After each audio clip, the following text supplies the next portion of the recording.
یہ سب نہیں جانتا، پہلے وہ بہت سادہ اور معصوم ہوتا ہے، جب تک وہ عشق میں مبتلا نہیں ہوتا، عشق کی بیماریوں سے جب تک نہیں لگتی، تو اس کا مطلب ہے کہ وہ تب تک بہت ہی معصوم اور سادہ ہوتا ہے۔ لیکن جیسے ہی وہ عشق میں مبتلا ہوتا ہے یا عشق کی بیماریوں سے لگ جاتی ہے، یا اس کے اندر جب عشق کا جذبہ پیدا ہو جاتا ہے، تو پھر اس کے اندر جو ہے وہ طرح طرح کے نخرے آ جاتے ہیں، ادائیں آ جاتی ہیں، یعنی کہ انسانی رویے میں تبدیلی آ جاتی ہے۔ عشق میں اتنی طاقت ہوتی ہے، ایک ایسا جذبہ ہے یہ عشق کہ یہ انسان کو پورے کا پورا اور انسان کے رویے کو، عادات کو بدل کر رکھ دیتا ہے۔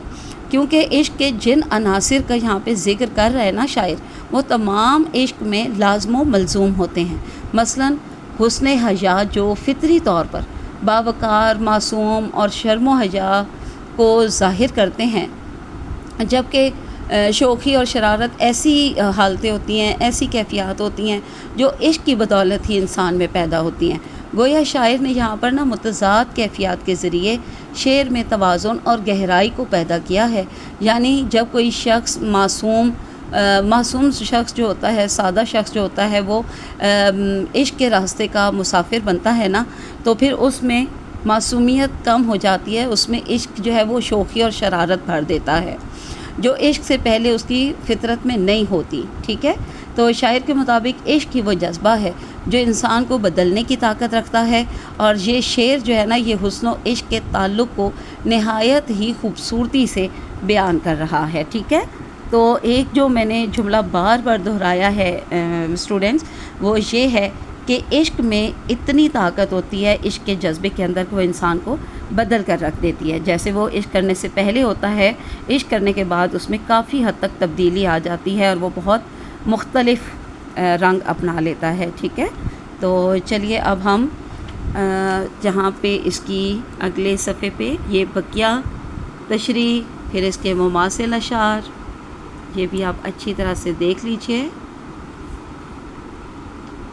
اور پھر اس کے بعد فنی محاسن ہے۔ یہاں پہ محبوب کے لیے حسن حیا پرور کا خوبصورت استعارہ استعمال کیا گیا ہے۔ ٹھیک ہے، اور جیسا کہ میں نے آپ کو بتایا کہ اس میں صنعت مرات النظیر بھی موجود ہے، کیونکہ بہت سارے الفاظ ایک ہی خاندان سے تعلق رکھنے والے اور آپس میں لازم و ملزوم تعلق رکھنے والے بھی موجود ہیں۔ اس کے علاوہ اب یہاں پہ سوال ایک دیا گیا ہے شعر نمبر 3 سے متعلق، تو اس کا جواب بھی پڑھ لیجئے گا۔ اب آ جاتے ہیں ہم شعر نمبر 4 کی طرف۔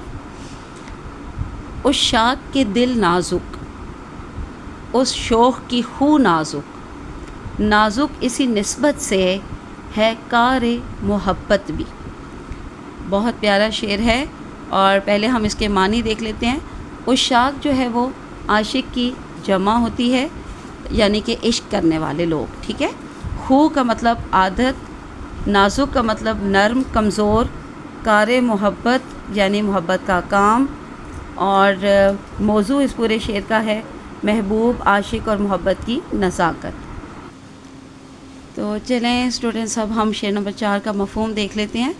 عشق کرنے والوں کا دل اور محبوب کا انداز نازک ہوتا ہے، اس لیے اس نزاکت کی نسبت سے محبت کا کام بھی نازک اور حساس ہوتا ہے۔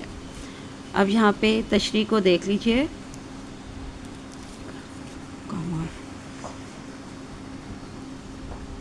اس شعر میں شاعر کیا کہنا چاہ رہے ہیں، یہاں پہ سب سے پہلے مفہوم کو ہم پھر سے دیکھ لیتے ہیں کہ عشاق جو ہوتے ہیں، یعنی کہ عاشق لوگ جو ہوتے ہیں، ان کے دل بہت نازک ہوتے ہیں۔ یہ بتانا چاہ رہا ہے شاعر یہاں پہ کہ عاشق لوگوں کے دل اتنے نازک ہوتے ہیں کہ ذرا سی بات پر جو ہے وہ ناراض بھی ہو جاتے ہیں، اور ذرا سی بات جو ہے ان کا دل توڑ دیتی ہے۔ اور جب محبوب ہوتا ہے نا، اس کا مزاج بھی اتنا نازک ہوتا ہے کہ وہ چھوٹی چھوٹی بات پر، ذرا سی بات پر بہت جلدی ناراض ہو جاتا ہے۔ ٹھیک ہے، تو اب ہم دیکھتے ہیں کہ اس میں شاعر جو ہے وہ ہمیں مزید کیا کہنا اور کیا بتانا چاہ رہا ہے۔ اس شعر میں شاعر بہت خوبصورت انداز میں جذبات عشق کی کیفیت کو بیان کر رہا ہے۔ شاعر عشق، عاشق اور محبوب کے راستے کی نزاکت کو خوبصورتی سے بیان کرتا ہے۔ شاعر کے مطابق محبت کرنے والے لوگ حساس دل کے مالک ہوتے ہیں۔ کیسے ہوتے ہیں، یہ آپ کو شعر کے اندر اور اس کے مفہوم سے واضح پتہ چل گیا ہوگا کہ شاعر جو ہے وہ اس شعر کے مطابق ہمیں پتہ چلتا ہے کہ شاعر یہ کہنا چاہ رہا ہے کہ جو لوگ محبت کرتے ہیں ان کے دل بہت حساس اور بہت نازک ہو جاتے ہیں. ٹھیک ہے، تو یہاں پہ اقبال کا ایک شعر بتانا چاہوں گی. محبت کے لیے دل ڈھونڈ کوئی ٹوٹنے والا، یہ وہ میں ہے جسے رکھتے ہیں نازک آبگینوں میں. اور شاعر کا جو محبوب ہے نا، جیسے اس کو شاعر نے بہت شوخ قرار دیا ہے، وہ بھی بہت نازک مزاج کا ہے اور بہت ہی جلدی وہ شاعر سے یعنی اپنے عاشق سے ناراض ہو جاتا ہے. جب دونوں طرف نازک مزاجی ہو، عاشق بھی بہت نازک مزاج کا اور حساس دل کا ہو اور محبوب بھی بہت نازک طبیعت کا ہو، تو پھر لازمی ہے کہ محبت کا معاملہ بھی بہت نازک اور احتیاط طلب جو ہے ہو جاتا ہے. بنیادی طور پر اس شعر میں شاعر محبت کی راہ میں جو حساسیت آتی ہے، جو احتیاط ہوتی ہے، جو جذباتی پہلو ہوتے ہیں، ان کو بیان کر رہا ہے، ان کے بارے میں بتا رہا ہے. شاعر کے نزدیک جب دونوں طرف سے نزاکت پائی جائے تو محبت کا بندھن بھی اتنا ہی نازک اور نرم رویے کا محتاج ہو جاتا ہے. یعنی کہ عاشق اور محبوب دونوں کو ایک دوسرے کے جذبات کا بھی، ایک دوسرے کے رویے کا بھی خیال رکھنا پڑتا ہے.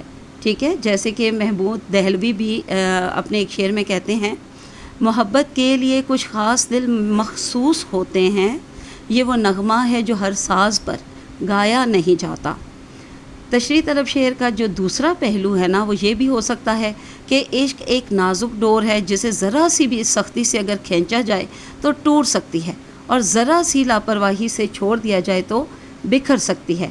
یعنی شاعر کے خیال میں محبت ایک نازک رشتہ ہے جس میں دل کی دھڑکنیں بھی خاموشی سے گفتگو کرتی ہیں.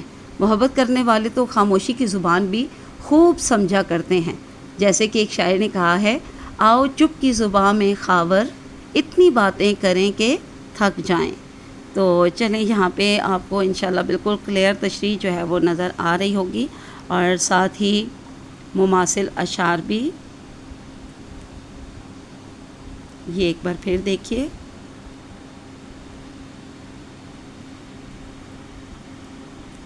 یہ فنی محاسن، اور یہ جو اس میں ایک سوال دیا گیا ہے اور اس کا جواب، تو یہ بھی یاد کر لیجئے گا، اور باقی انشاءاللہ کل پڑھیں گے. آج کے لیے اتنا کافی ہے. اللہ حافظ، فی امان اللہ.